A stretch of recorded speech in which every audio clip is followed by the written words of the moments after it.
Assalamualaikum warahmatullahi wabarakatuh. Perkenalkan, nama saya Asep Mamun, dosen Prodi Ilmu Kelautan IFKP Umrah, akan menyampaikan kegiatan PKM kami dengan judul Eksplorasi Rona Lingkungan Perairan Kijang, Desa Sungai Enam dalam Perspektif Angka dan Potensi Pengembangannya. Adapun yang menjadi anggota kami yaitu Aditya Hidupmah Nugraha, Tri Febrianto, Esti Kurniawati, Rika Kurniawan. Pertama-tama kami mengucapkan banyak terima kasih kepada Lembaga Penelitian dan Pengabdian kepada Masyarakat Universitas Malita Maja Ali Haji yang telah menyokong kegiatan kami, dan juga kami mengucapkan banyak terima kasih kepada semua pihak yang telah membantu kami dalam penyelenggaraan kegiatan kami. Latar belakang dari kegiatan yang kami lakukan, lingkungan perairan merupakan bagian yang terpisahkan antara kehidupan manusia dan alam itu sendiri. Dalam konteks ini, kami melakukan peninjauan terhadap rona lingkungan perairan dari perspektif angka dan potensi pengembangannya. Ini merupakan hal penting dalam proses meningkatkan kesejahteraan manusia yang tentunya dengan perencanaan yang baik dan secara holistik menyeluruh. Adapun permasalahan mitra yang kami peroleh, yaitu belum adanya data potensi awal yang baik dalam aspek sumber daya ataupun lingkungan yang dijadikan sebagai dasar rujukan dalam upaya penyusunan langkah-langkah strategis di lokasi tersebut. Adanya masukan air tawar dan beberapa limbah rumah tangga ke perairan yang dapat mempengaruhi kualitas ekosistem perairan. Solusi yang kami tawarkan untuk mitra yaitu pertama memberikan business assessment terkait sumber daya dan lingkungan perairan yang terdapat di Desa Sungai Enam, hasil kajian ekosistem dan kualitas perairan serta pengembangan yang dapat dilakukan di daerah tersebut. Targetnya, mitra sasaran mampu menyusun langkah-langkah strategis, mitra sasaran mampu memanfaatkan dan mengelola ekosistem perairan yang terukur serta berkesinambungan.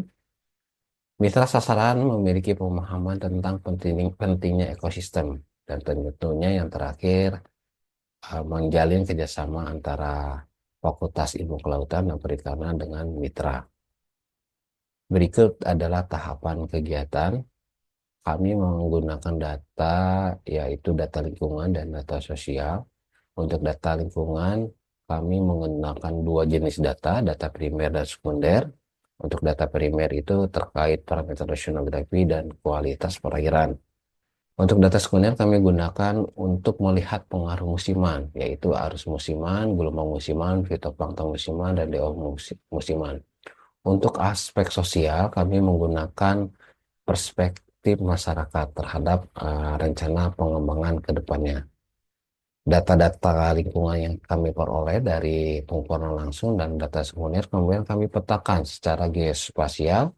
Kemudian data-data tersebut akan dijadikan bahan untuk menganalisis kesesuaian dan juga rona lingkungan di lokasi Sungai Enam. Untuk analisis kesesuaian, kami menggunakan parameter untuk perairan atau untuk pengelolaan budidaya perikanan di air. Menggunakan nilai dan pembuatan indeks kesesuaian bisa dilihat di tabel, dimulai dari data kedalaman, arus permukaan laut, tinggi gelombang, temperatur, DO, salinitas, dan pH. Nah, pembuatan ini kemudian akan dihitung menjadi indeks kesesuaian yang kemudian akan dikategorikan kesesuaian tersebut, apakah termasuk sangat sesuai, sesuai, ataupun tidak sesuai. Untuk persepsi masyarakat, kami menggunakan metode kuantitatif skala Likert. Berdasarkan indeks Likert mengindekskan dari mulai sangat tidak setuju menjadi sangat setuju, dengan harapan hasil yang diperoleh merupakan program yang akan atau sangat setuju akan dilakukan. Berikut hasil dari data yang kami himpun. Diperoleh temperatur musiman di lokasi tersebut menunjukkan sekitar 28 hingga 29, dan salinitas menunjukkan dari 31 hingga 32. Dengan kisaran tersebut bahwa lokasi perairan di Sungai Nam sangat mungkin dilakukan untuk aktivitas kegiatan budidaya. Untuk oksigen terlarut dan fitoplankton menunjukkan bahwa lokasi tersebut kaya akan sumber daya plankton dan juga memiliki tingkat oksigen yang terkandung di perairan yang cukup tinggi, sehingga biota-biota seperti ikan akan mampu hidup di dalamnya karena memiliki fitoplankton yang cukup melimpah dan juga oksigen yang banyak di perairan tersebut. Faktor oceanografi terhadap gelombang musiman kami uh, peroleh bahwa gelombang di Sungai Nam relatif kecil, berkisar dari 10 cm hingga setengah meter. Hal ini menunjukkan konstruksi dapat dilakukan dengan mudah di Sungai Nam dan pengaruh gelombang akibat cuaca akan sedikit berdampak terhadap keberadaan keramba tersebut. Untuk arah dan kecepatan arus umumnya terjadi saat kondisi pasang dan surut. Saat dia pasang, dia akan bergerak menuju uh, utara dan saat surut dia akan menuju ke arah selatan. Untuk partikel suspensi dapat dilihat bahwa di kolom perairan 5-6 meter terjadi padatan tersuspensi yang cukup tinggi. Sedangkan di bagian permukaan hingga kedalaman 5 meter, partikel tersuspensi dapat dikatakan cukup rendah.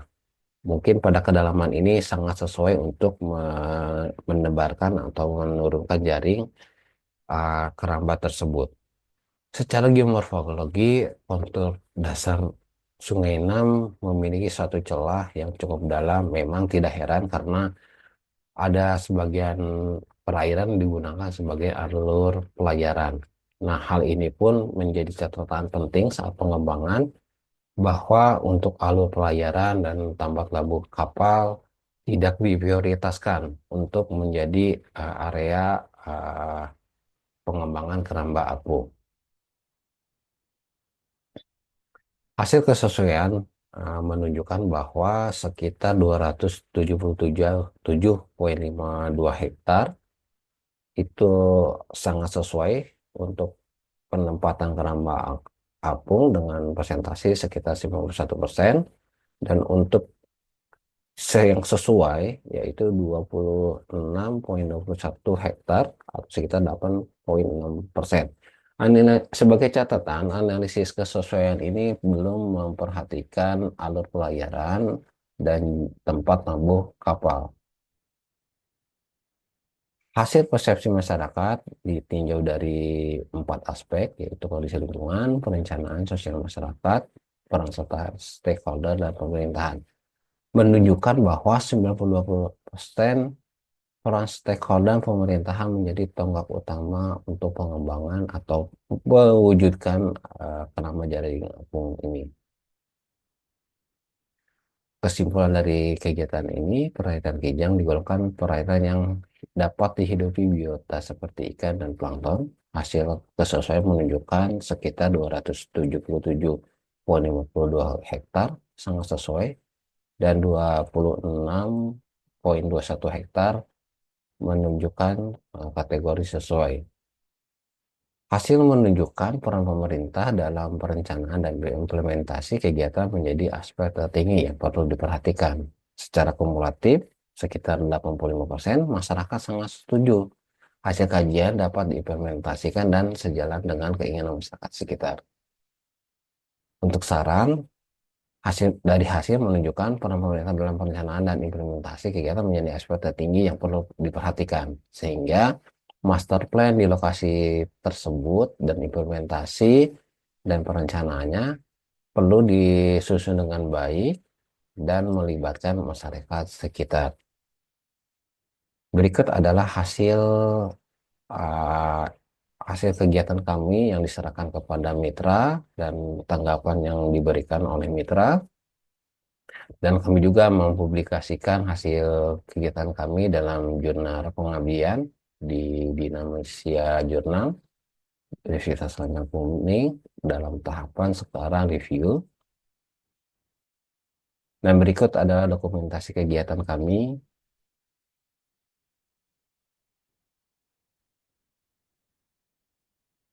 Demikian yang dapat saya sampaikan. Atas perhatiannya kami ucapkan terima kasih. Assalamualaikum warahmatullahi wabarakatuh.